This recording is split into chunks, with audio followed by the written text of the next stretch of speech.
Hallelujah, प्रभु की स्तुति हो। आइए हम प्रार्थना करेंगे। सर्वशक्तिमान परमेश्वर, आपका धन्यवाद। राजाओं के राजा, प्रभुओं के प्रभु, आपका धन्यवाद करते हैं। पवित्र स्वामी, आपका धन्यवाद। धन्यवाद राजाओं के राजा, प्रभुओं के प्रभु, आपका धन्यवाद करते हैं इस समय के लिए। प्रभु, एक एक जन को आपके हाथ में सौंपते हैं। पवित्र आत्मा जी, आज का वचन आप सिखाएं, हमारे हृदय रूपी पटियों पे आप लिखें प्रभु, जीवन और व्यवहार में उतरने पाए प्रभु जी। और पिता, एक एक आत्मा आप में सशक्त हो सके, आप में मजबूत होने पाए। धन्यवाद। सब कुछ आपके हाथ में सौंपते हुए धन्यवाद के साथ प्रार्थना प्रभु यीशु के नाम से मांगते हैं, आमीन। हालेलुया। आइए हम एक भजन गाएंगे और उसका 2 अंतरा गाएंगे बस। 32 नंबर भजन है। सेनाओं का यहोवा हमारे संग संग है, याकूब का परमेश्वर हमारा ऊंचा गढ़ है। सेनाओं का यहोवा हमारे संग संग है, याकूब का परमेश्वर हमारा ऊंचा गढ़ है। सेनाओं का यहोवा हमारे संग संग है, याकूब का परमेश्वर हमारा ऊंचा गढ़ है। जिसने आकाश बनाया, जिसने पृथ्वी बनाई, ओ जिसने आकाश बनाया, जिसने पृथ्वी बनाई, वो सर्वशक्तिमान प्रभु है, वो यहोवा हमारे संग संग है।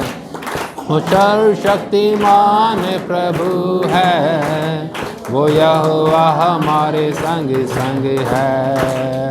सेनाओं का यहोवा हमारे संग संग है, याकूब का परमेश्वर हमारा ऊंचा गढ़ है। सेनाओं का यहोवा हमारे संग संग है, याकूब का परमेश्वर हमारा। समुंदर को जिसने दो भागा, जंगल में मार्ग निकाला, समुंदर जिसने दो भागा, जंगल में मार्ग निकाला। जो वायदे को करता है पूरा, वो यहोवा हमारे संग संग है। जो वायदे को करता है पूरा, वो यहोवा हमारे संग संग है। सेनाओं का यहोवा हमारे संग संग है, याकूब का परमेश्वर हमारा ऊंचा गढ़ है। सेनाओं का यहोवा हमारे संग संग है, याकूब का परमेश्वर हमारा ऊंचा गढ़ है। हमारा ऊंचा गढ़ है, हमारा ऊंचा गढ़ है। हालेलुया, प्रभु की स्तुति हो। परमेश्वर का धन्यवाद।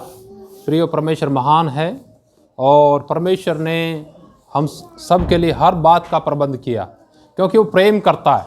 किससे? अपनी बनाई हुई सृष्टि से।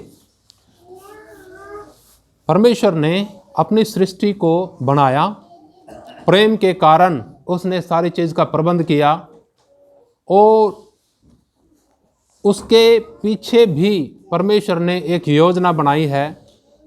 उस योजना को परमेश्वर कदम दर कदम पूरा करना चाहते हैं और कर भी रहे हैं। उन लोगों के जीवन में जो लोग परमेश्वर के वचन को बड़ी गंभीरता से समझते हैं और जो लोग चाहते हैं कि वाकई उनके जीवन के अंदर परमेश्वर के अनंतकालीन योजना पूरी हो। आज थोड़ा सा हम प्रभु के वचन में देखेंगे परमेश्वर के पास हमारे लिए क्या मकसद है। कई बार हमने देखा है, लेकिन थोड़ा और आज हम उस पर अधिक मनन करेंगे। हमारे पास एक पुस्तिका है जिसका नाम वैसे स्टैंडिंग फर्म है और इसका मतलब है मजबूती के साथ खड़े रहना। इसमें कई विषय हैं, आने वाले समय में उन विषयों को भी धीरे धीरे हम देखेंगे। आज हम देखने जा रहे हैं प्रभु के वचन से मत्ती रचित सुसमाचार और उसका 7 अध्याय देखिएगा। 7 अध्याय का 7 अध्याय निकाल लीजिएगा और 17 वचन से पढ़िएगा। इसी प्रकार हर एक अच्छा पेड़ अच्छा फल लाता है और निकम्मा पेड़ बुरा फल लाता है। अच्छा पेड़ बुरा फल नहीं ला सकता और न निकम्मा पेड़ अच्छा फल ला सकता है। जो पेड़ अच्छा फल नहीं लाता वह काटा और आग में डाला जाता है। इस प्रकार उनके फलों से तुम उन्हें पहचान लोगे। ठीक है, इस वचन में हमने देखा यहाँ पर प्रभु जी कहते हैं कि अच्छा पेड़ बुरा फल नहीं ला सकता और ना निकम्मा पेड़ अच्छा फल ला सकता है। जो पेड़ अच्छा फल नहीं लाता वह काटा और आग में डाला जाता है। इस प्रकार उनके फलों से तुम पहचान लोगे। क्या पहचान लोगे? फलों से क्या पहचानना? कई बार हमें अपने जीवन का मकसद मालूम नहीं रहता। जिस प्रकार से, जैसे मैंने पिछले दिनों बताया, हर चीज का मकसद बनाया परमेश्वर ने, वैसे हमारे जीवन का भी क्या है? एक मकसद है। उस मकसद को भूल करके इस दुनियादारी में फंस जाते हैं और धीरे धीरे समय गुजरता रहता है और फिर अंत समय आ जाता है। उस समय क्या होगा? मरते वक्त तक सारी समस्याएं खत्म हो जाती हैं क्या? लगी रहती हैं वो। और उन समस्याओं को खत्म करने के लिए इंसान लगा रहता है। समस्या खत्म नहीं होती, समस्याओं के लिए जीवन बर्बाद कर दिया, वो मकसद भूल गए जिसके लिए परमेश्वर ने बुलाया। परमेश्वर ने आपको और हमें एक विशेष मकसद के लिए बुलाया है। वो मकसद इतना गंभीर है कि उस मकसद को जब हम समझते हैं ना, तब परमेश्वर हमारे साथ साथ होकर काम करता है। यहां साफ लिखा ना वचन के अंदर कि अच्छा पेड़ बुरा फल नहीं ला सकता और ना निकम्मा पेड़ अच्छा फल ला सकता। जो पेड़ अच्छा फल नहीं लाता वह काटा और आग में डाला जाता है। अगर अच्छा फल नहीं आएगा, अच्छा फल क्या हो सकता है? सोचो, अच्छा फल क्या होगा? यीशु मसीह के नाम से क्या हो गया? आपको आशीष मिल गई, अच्छी आशीष मिल गई, वही अच्छा फल है। अच्छा फल तो बहुत है वैसे, लेकिन सबसे उत्तम बात यह है, प्रभु कहते हैं कि जो सारा जो है ना दुनिया एक तरफ है और एक आत्मा की कीमत एक तरफ है। 100 भेड़ों का उदाहरण आप जानते हैं, अक्सर हम सुनते हैं वचन के अंदर लिखा ना, किसी की मान लो 100 भेड़ें थी और उनमें से एक क्या हो गई? गुम गई। तो वो क्या 99 को छोड़ करके जब तक वो एक भेड़ मिल ना जाए उसे खोजता नहीं रहेगा? खोजता रहेगा। और जब वो मिल जाती है तो उसे वो क्या करता है? कंधों पे उठा के ले आता है और अपने मित्र प्यारों को, दोस्तों को कहता है कि आओ मेरे साथ आनंद करो, मेरी एक भेड़ है गुम गई थी जो मुझे मिल गई। ठीक, आज ढूंढ किसको रहे हैं? परमेश्वर को या किसको ढूंढ रहे हैं? इंसान परमेश्वर को ढूंढ रहा है, परमेश्वर इंसान को। इस कहानी के जरिए हम समझ पाते हैं कौन किसको ढूंढ रहा है, लेकिन इसका उल्टा है दुनिया के अंदर। इंसान किसको ढूंढ रहा है? इंसान किसकी खोज में है? पैसे, लालच की। बहुत ही कम है परमेश्वर की खोज में, नहीं है परमेश्वर की खोज में भी, लेकिन परमेश्वर खोज रहा हो नहीं। परमेश्वर खोज रहा है गुमी हुई भेड़ को। परमेश्वर कहीं नहीं गुम गया। गुम गए कौन? मनुष्य, पाप में गुम गए। तो इसलिए जब वो एक भेड़ मिल जाती है ना, वो आनंद करता है और कहता है कि मेरी एक भेड़ गुम गई थी, वो मिल गई, देखो मेरे साथ क्या करो? आनंद करो। ऐसा ही लिखा, स्वर्ग में आनंद होता है। 99 धर्मियों के विषय में उतना आनंद नहीं होता जितना कि एक पापी के विषय में जो मन फिराता है, जिसे मन फिराने की आवश्यकता है। हालेलुया। तो आप इस गंभीरता को समझते हैं? कितने प्रभु जी ने गंभीरता के साथ एक एक बात रखी है। जब उसको मनन करेंगे बड़े प्रार्थना के साथ, आराधना के साथ, तो ना सिर्फ हमें समझ खुलेगी हमारी, लेकिन हमारा जीवन समर्पित भी होगा। समर्पित होगा परमेश्वर को वो कार्य करने के लिए जिसके लिए परमेश्वर ने हमें बुलाया। तो यहां वचन के अंदर देखो, हम देखते हैं जो पेड़ अच्छा फल नहीं लाता वह काटा और आग में डाला जाता है। जब हम इफिसियों की पत्री में जाते हैं ना, यही वापसी आएंगे, जब हम इफिसियों की पत्री में जाएंगे ना, दूसरे अध्याय के अंदर, आप निकालना जरा, देखो क्या लिखा उधर।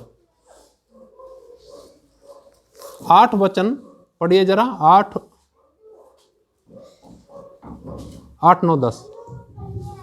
क्योंकि विश्वास के द्वारा अनुग्रह ही से तुम्हारा उद्धार हुआ है। क्योंकि विश्वास के द्वारा अनुग्रह ही से तुम्हारा उद्धार हुआ है। और यह तुम्हारी ओर से नहीं वरन परमेश्वर का दान है। ये उद्धार तुम्हारी ओर से नहीं परंतु परमेश्वर का क्या है? दान है। मुक्ति, मोक्ष, उद्धार परमेश्वर गिफ्ट में देता उन लोगों को जो उस पर विश्वास करते हैं। फिर और न कर्मों के कारण, यहाँ लिखा ना कर्मों के कारण, ऐसा न हो कि कोई घमंड करे, ऐसा ना हो कि कोई क्या करे? घमंड करे। क्योंकि हम उसके बनाए हुए हैं। अब समझिए क्या लिखा है इधर, क्योंकि हम उसके बनाए हुए हैं। फिर और मसीह यीशु में उन भले कामों के लिए सिरजे गए जिन्हें परमेश्वर ने पहले से हमारे करने के लिए तैयार किया। हालेलुया। यानी यहां साफ है कि हमें भले कामों के लिए सृजा गया। समझ में आ रही है आप सबके? सुनिएगा ध्यान दे करके इधर बात, पूरा कान लगा के। समस्या क्या होती है, अब मैं थोड़ा सा एक बुक पढ़ रहा हूं और उसको कर भी रहा हूं, कोचिंग की बुक है वो, तो उसमें सिखाया यह गया कि बड़े ध्यान से सुनो, पूरे ध्यान से समझने के लिए सुनो।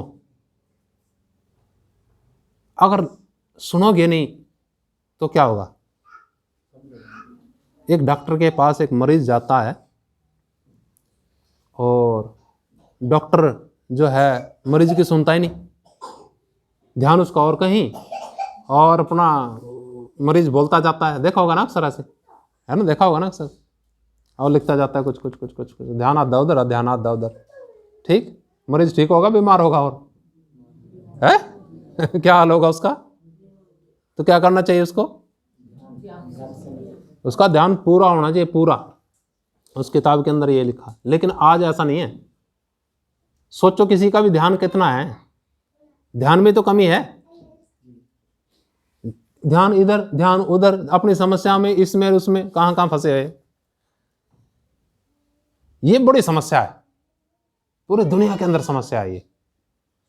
खैर प्रभु का धन्यवाद करता हूं, मुझे तो ऐसा सौभाग्य है ये चीज़ों को सीखने का और सिखाने का भी। सीख भी रहा हूं और मैं उन चीज़ों को सिखाता भी, जो बहुत ही। तो यहाँ ध्यान से सुनिए, समझिए।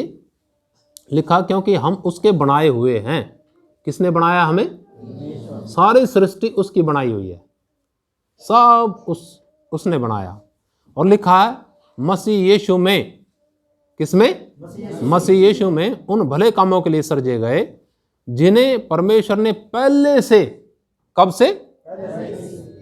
आपके सृजे जाने से पहले। आप मतलब आप विश्वास में आए ना, आपके विश्वास में आने से पहले उसने हमारे करने के लिए कुछ काम तैयार किए हैं। तो यहां वचन के अंदर हम देखते हैं विश्वास में लेके आने से पहले, विश्वास में आने का समय है ना हमारा, उससे भी पहले परमेश्वर ने वो काम रखे हैं आपके लिए, मेरे लिए, जिन्हें वो करवाना चाहता है, जिन्हें वो पूरा करना चाहता है। लेकिन हम अपनी समस्या में, हम अपनी चिंता में, हम अपने फिक्र में, दुनियादारी में, उसी में फंसे हुए हैं, उसी में फंसे हुए हैं। तो यहाँ लिखा है, वापसी चलेंगे उसी में 7 अध्याय में और 19 वचन में लिखा है, जो जो पेड़ अच्छा फल नहीं लाता वह काटा और आग में डाला जाता है। आग में डाला जाता है। वो आग कितने दिन की होगी? कितने दिन की है वो आग? हमेशा हमेशा की आग है। ये बात प्रभु जी ने बोली है। आज प्रभु की वाणी पे भी विश्वास नहीं लोगों को। ये प्रभु की वाणी है ना। पिछले दिनों था मैं कहीं और 2 भाई उधर थे नहीं, वो कलीसिया के अंदर एक्टिव रहते हैं वो लेकिन जब मैं होता हूँ वहाँ वो गायब हो जाते हैं। जिस दिन मैं जाऊँ उसी दिन उनको कुछ ना कुछ काम पड़ जाता है। किसी पास्टर ने बुलाया तो मैंने पूछ लिया उनकी पत्नियों से, बताया उन्हें ऐसे ऐसे। मैं कहा अच्छा कोई बात नहीं। अगर प्रभु यीशु मसीह बोले आके उनको कि चल छोड़ मेरे पीछे हो ले, मैं तुम्हें मनुष्य का पकड़ने वाला बनाऊंगा, क्या यीशु मसीह की बात मान लेंगे वो कहते हैं हाँ, नहीं तुरंत मानेंगे। वो कहते हैं, उनकी पत्नी कहते हैं हाँ तुरंत मानेंगे। मैंने कहा अगर डायरेक्ट यीशु मसीह, क्योंकि हम तो यहाँ से पढ़ के बात करें ना, लेकिन अगर डायरेक्ट यीशु मसीह बोले कि छोड़ आज मेरे पीछे हो ले, मैं तुझे मनुष्य का पकड़ने वाला बनाऊंगा, चल देंगे यीशु मसीह के पीछे काम धाम छोड़ के अपना? कहते हैं हाँ जी। मैंने कहा यहाँ क्या बोल रहा है वो, यहाँ इस पे, इसका मतलब इस पे यकीन नहीं है। आज इस पे यकीन क्या हो गया, नहीं है लोगों को। समस्या तो ये आ गई ना। हाँ यीशु मसीह, मैंने कहा उस टाइम भी नहीं चलने के वो। उस टाइम भी वो नहीं होगा काम। तो प्रभु जी ने एक मकसद से बुलाया। सौभाग्य की बात है ये, अगर जिसके जीवन में, जिसको समझ में आ जाता ना, समझ लो परमेश्वर क्या करता है, उसके जीवन को अपने लिए तैयार करते हुए खुद जैसे जिस उद्देश्य के लिए यीशु मसीह आए थे उसके लिए आप और मैं इस्तेमाल होंगे। वही उद्देश्य छोड़ के गए थे ना प्रभु जी, मत्ती 28 में देखते हैं ना, है ना, जहाँ तुम सारी जाति के लोगों को क्या करो, चेला बनाओ, उन्हें पिता पुत्र और पवित्र आत्मा के नाम से बपतिस्मा दो और उन्हें वो बातें सिखाओ जो मैंने तुम्हें। तो ये काम हो रहा है आपके जीवन में, ये कार्य क्या आप चाहते हैं ये कार्य आप करें, या सिर्फ पढ़ने के लिए पढ़ो और सुनो, पढ़ो और सुनो? बस इतना ही काफ़ी है। इतना ही काफ़ी है क्या? इतना तो नहीं है, उसका मतलब इतना ही है। तो आप अपने आप से जांचिए, क्या फल आ रहे हैं? आ रहे हैं फल? नहीं नहीं, ये काम थोड़ी है हमारा। फिर किसको कहा गया है ये बातें? हर एक पेड़ जो पिता ने लगाया ना, वो एक मकसद से लगाया, एक योजना से लगाया, ठीक। लेकिन वो योजना लोगों के समझ में नहीं आती, उस योजना से इधर या उधर हो जाते हैं। जैसे आगे लिखा, जो जो मुझसे है प्रभु कहेंगे उनमें से हर एक स्वर्ग के राज्य में प्रवेश न करेगा। लिखा, जो मुझसे हे प्रभु कहता है उनमें से हर एक स्वर्ग के राज्य में प्रवेश न करेगा, परंतु वही जो मेरे स्वर्गीय पिता की इच्छा पर चलता है। उसकी इच्छा क्या है? उसकी इच्छा तो सारी जाति के लोगों को, कितनी? सारी जाति के लोगों को। काश जितने जितने जातियों से हम सब आए, उन्हीं में संभालने काम, उन्हीं में संभालने, उन्हीं के लिए बोझ रखें, उन्हीं के लिए प्रार्थना करें, उन्हीं को सुसमाचार सुनाएं। लेकिन लोगों को ध्यान नहीं आती ये चीज़। क्यों? अपने लोभ में है, लालच में है, स्वार्थ में है, या चिंताओं में है, दुनियादारी की चीज़ों में है, अपने जीवन के मकसद को भूल बैठे हैं। अपने जीवन के मकसद को क्या हो जाते हैं? भूल जाते हैं। लेकिन ये उद्देश्य परमेश्वर का है, मैं बता दूं आपको। लिखा, उनके फलों से तुम उन्हें क्या पहचान लोगे कि ये वाकई ही परमेश्वर के लोग हैं, ये वाकई वो पौधा है जो परमेश्वर ने लगाया, या ऐसे ही खरपतवार है। जैसे गेहूं बोता है ना किसान, और गेहूं के साथ साथ क्या हो जाता है, और भी बहुत कुछ उग जाता है ना, ठीक। गेहूं तो खत्ते में, और दूसरा चीज जलाने के लिए साइड में या बाहर फेंक दिया जाता है, खत्म। तो प्रभु जी ने आपको लगाया ताकि आपके अंदर अच्छा फल आए। पिछले दिनों हमने बातचीत करी है उसके बारे में, और आगे भी उसके विषय में बातचीत रहेंगी। और हमारे अलग अलग ग्रुप भी चलते हैं जिसके अंदर हम और अधिक उस दर्शन को पूरा करने के लिए अध्ययन करते हैं जो परमेश्वर ने दिया। उस कार्य को पूरा करने के लिए अध्ययन करते हैं यहाँ से जो परमेश्वर ने दिया। इस महीने थोड़ा सा हम रहे हैं बिजी ज़्यादा, इसलिए हम उन ग्रुप को नहीं बुला सके। आप में से भी धीरे धीरे कुछ ऐसे अध्ययन में शामिल होंगे जो रुचि रखेंगे कि हम तो उस उद्देश्य के लिए अपना जीवन देना चाहते हैं जिस उद्देश्य के लिए परमेश्वर ने हमें चुना है। साफ पढ़ाना हमने यहाँ पर कि उसने हमें रचने से पहले कुछ काम करने के लिए चुना है, हमें रचने से पहले। ये बात याद रखना। योना नबी के बारे में जानते हैं आप? योना नबी को बोला कि जा, है सुना उन्हें जाके ताकि वो मन बदलें। एक जगह के लिए बोला जा, सुना, लेकिन जाना था कहाँ उसको? एक जगह बोला परमेश्वर ने कि जा उस नगर को, निनवे नगर आज भी है ना, निनवे नगर को जा, लेकिन वो डरता था वहाँ, कहीं डरपोक होता है ना, डरपोकों को भी सीधा कर लेता है फिर परमेश्वर। तो उसने कहा नहीं मैं जाऊँगा, तो बड़े खूंखार हैं, मारेंगे पीटेंगे या कुछ ऐसा करेंगे, घबरा गया, वो नहीं गया। तो परमेश्वर ने तरकीब अपनाई, वो तरसीस को जाने लगा जहाज में बैठ के, तरसीस जाने वाले जहाज में बैठ गया। वो जिस जहाज में वो बैठ गया, समुद्र में जब वो आया जहाज, तो बड़े आंधी तूफान आ गए, समुद्री तूफान आ गया। बस उसको आखिरकार उठा के समुद्र में फेंकना पड़ा, और जिस मछली ने उसको निगल लिया, 3 दिन 3 रात वो मछली के पेट में रहा। वहाँ उसने पश्चाताप किया कि प्रभु जो तू कहता मैं करूँगा। तो मछली ने बाहर उसको किनारे पे उगल दिया, फिर वो गया वहाँ पर। ठीक है, तो कहने का अर्थ ये है, उस कहानी को आप पढ़िएगा, उस घटना को आप पढ़िएगा। योना नबी इसमें लिखा ना, इसमें हमारे पास है योना, आप जरूर पढ़िए इस सप्ताह में ना। जब आप पढ़ेंगे ना, लगातार पढ़ते रहेंगे, मैं सोचता हूँ पूरी कंप्लीट करके फिर कहोगे हाँ ठीक, छोटी सी है, ज़्यादा बड़ी नहीं है, लेकिन उसमें एक मकसद छिपा हुआ है। वो मकसद क्या है? हमारे मकसद को क्या करेगा? हमें उस मकसद में मजबूत करेगा। तो इसलिए क्या करिए, आप समझिएगा प्रार्थना के साथ। ठीक, तो एक आध और वचन पढ़ के हम समाप्ति की तरफ जाएंगे। तो यहाँ लिखा, जो मुझसे हे प्रभु कहता है, उनमें से हर एक स्वर्ग के राज में प्रवेश ना करेगा। फिर कौन करेगा? है? तो जांचो अपने आप को, क्या मैं कर रहा हूं? क्या वही काम कर रहा हूं जो मत्ती 28-18 में बताया आगे कि जाओ सारी जाति के लोगों को चेला बनाओ, उन्हें पिता पुत्र पवित्र आत्मा के नाम से बपतिस्मा दो, और जो आज्ञा मैंने तुम्हें दी उन्हें मानना सिखाओ। देखो जगत के अंत तक बाई हार्ट होनी चाहिए, ये मन से आपको याद रहना चाहिए जो वचन बताया मैंने। प्रभु जी ने बोला ना मत्ती 28-18 में, देखो स्वर्ग और पृथ्वी का सारा अधिकार मुझे दिया गया, इसलिए तुम जाओ सारी जाति के लोगों को चेला बनाओ, उन्हें पिता उन्हें पुत्र और पवित्र आत्मा के नाम से बपतिस्मा दो, और जो बातें मैंने तुम्हें आज्ञा दी है उन्हें मानना सिखाओ, और देखो मैं जगत के अंत तक। अगली बार याद करके ले आओगे ये, है? हालेलुया, याद कर लेना फिर, है? याद कर लेना, ताकि यहाँ आए, फिर व्यवहार में आ जाए। बहुत से लोगों के व्यवहार में ये चीज आ रही है इस समय यहाँ बैठते थे बहुत से लोग, प्रभु का मैं धन्यवाद करता हूँ, अपनी अपनी जगहों पर आराधना कर रहे हैं इस समय अपनी अपनी जगहों पर आराधना कर रहे हैं। पहले इधर अकेले आते थे, अब उनके साथ, जैसे हमारे साथ आप लोग बैठे हैं, उनके साथ भी ऐसे लोग बैठ करके आराधना करते हैं। और ऐसे ही आपके साथ भी होगा अगर आप इस मकसद को समझोगे। तो अगर कोई और मकसद है प्रभु के पीछे चलने का, तो कुछ साल चलते हैं लोग, जो व्यक्ति है ना, कुछ साल चलते हैं, और उसके बाद क्या हो जाता है? खत्म, रुचि खत्म हो जाती है फिर इन बातों में। कब तक कोई बैठेगा और सुनता रहेगा? सोचो कब तक बैठेगा?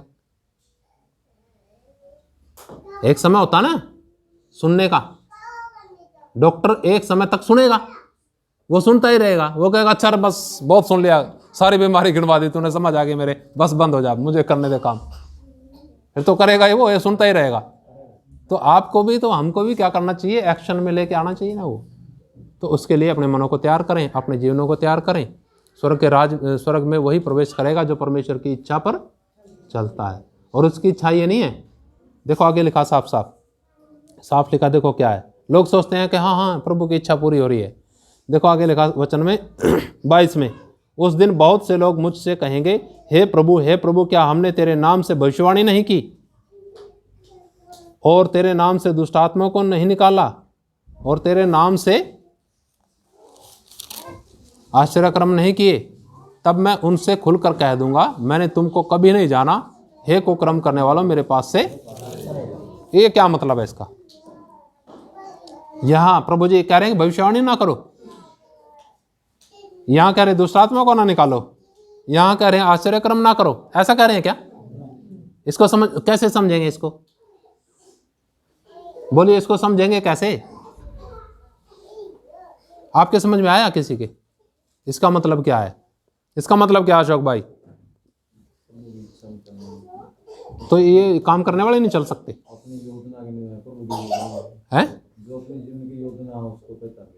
हाँ वो तो ठीक है, लेकिन ये क्या लिखा है यहाँ? इसका क्या मतलब है? इसका मैं ऐसा सोचता हूँ इसका मैं ऐसा सोचता हूँ कि जो यहाँ लिखा ना, उस दिन मुझसे बहुत से कहेंगे कि तेरे नाम से भविष्यवाणी क्या हमने नहीं करी, तेरे नाम से दुष्ट आत्मा को नहीं निकाला, तेरे नाम से क्या आश्चर्यक्रम नहीं किए। तब मैं खुलकर उनसे कह दूंगा कि मैंने तुम्हें कभी नहीं जाना, हे कुकर्म करने वालों मुझसे दूर हो जाओ। इसका मतलब यह है थोड़ा सा ऊपर चले जाओ, वापसी इसमें ना बैक चले जाओ। प्रभु की इच्छा यह है कि फल लाओ। ठीक, फल मतलब आत्माएं प्रभु पर विश्वास करें, वो मतलब है। खाली यही काम करते रहो, ठीक है, लोग कहेंगे हाँ मैं चंगा हो गया, मैं ये हो गया वो हो गया, बस, लेकिन विश्वास नहीं। क्या बोलेगा ऐसे लोगों का प्रभु? है ऐसे लोगों को बोलेगा प्रभु मैं तुम्हें नहीं जानता। और जब सेवकाई में कोई लोग बीमार आए, उनके लिए प्रार्थना भी करनी है, लेकिन मकसद मालूम है क्या है? क्या मकसद है? ताकि वो क्या हो, प्रभु के चेले बने, मन फिराएं, विश्वास करें, ये मकसद होना चाहिए ना। मकसद ही अलग हो तो फिर ऐसे बोलेगा प्रभु।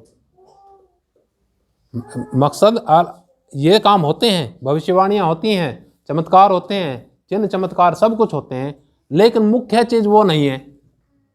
मुख्य चीज क्या है? फल। ठीक, फल क्या होगा? फल हमारे जीवन में कब आएंगे? है जब हम प्रभु के साथ मजबूती के साथ जुड़ेंगे। ठीक है, उसके साथ जुड़े रहेंगे। टहनी जब तक पेड़ के साथ न जुड़ी रहे तब तक अपने आप से कुछ नहीं कर सकती, फल नहीं आएगा उसमें। टहनी के अंदर जो भोजन आएगा कहाँ से आएगा? जड़ से तो आएगा ना। तो हमारी जड़ किस में होनी चाहिए? प्रभु में होनी चाहिए कि नहीं? वहीं से आत्मा में बल, वहीं से प्रेम आएगा, वहीं से सामर्थ्य आएगी, वहीं से क्या होगा? हमारा समर्पण में हम मजबूत होंगे। प्रभु की तरफ से ही होगा सारा कार्य, लेकिन प्रभु में जुड़े रहेंगे तब। ठीक है ना, हमारे विचार जुड़े रहेंगे तब परमेश्वर क्या करेगा? अपने आप ही काम करेगा। देखो बहन की गवाही हमने सुनी ना, इस पूरी गवाही को जब सुनते हैं, मनन करते हैं, तो इसमें किसने काम किया? इस बहन ने काम किया। सोचिए कैसे कैसे परमेश्वर ने काम किया।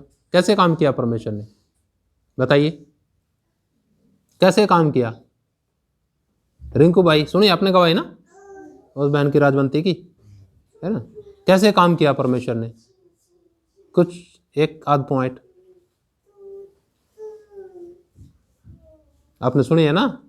याद है ना? कुछ पॉइंट याद है? कुछ है किसी को याद? कैसे परमेश्वर ने काम किया? कैसे कह सकते हो कि इसमें परमेश्वर ने काम किया या इसने किया? परमेश्वर उसको लेके ही आया है? वो इंतजार करते रही ना कि ये कब आए वापसी, है? गोबर वगैरह डाल के खेत में कहाँ